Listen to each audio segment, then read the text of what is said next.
Hello everybody, and thanks for checking in. Today I'm going to be going over a tip on the Apple Watch. A lot of people obviously know that when you go onto your iPhone and you go into the control center on your iPhone, when you swipe down, you have a little flashlight feature here. When you turn it on, it turns the flash on full time, so this way it acts like a flashlight.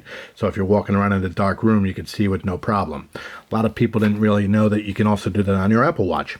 So what you would do is go into the control center on your Apple Watch, and you have the same exact icon on your watch as you have on your phone. You press on the flashlight, and it opens up a screen. It makes it completely white, and then it gets brighter, so this way when you first turn it on, if you did it by accident, you can turn it right off and it's not bothering anybody, or if you need it, it's pretty good for getting, navigating around a room and at least getting some level of visibility.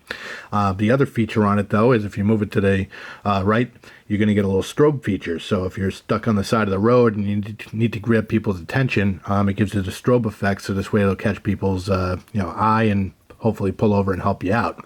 But one other feature on it is if you go to the right again, it gives you a red screen, and the red screen just keeps it dim, so this way you're not bothering your partner. If you're getting up in the middle of the night to go down for a glass of water or whatever, you're not affecting anybody in the room, but it gives you the same visibility.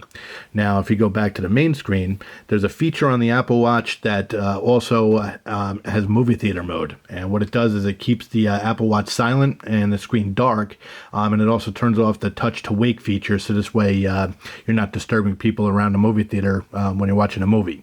So when you're in that mode, scrolling from the bottom, it's got the two little masks here. You click on that, and same deal. If you go back in and you want to turn the flashlight on so you can see where you're going, if you want to try to just get navigate out of the movie theater, you turn it on and it automatically goes to that red light, so this way you're not disturbing those around you. So also starts out dim and gets bright as you walk. It's a very handy feature, and I hope it was helpful if you didn't know that it was available. Thanks for checking out my video, and have a great day.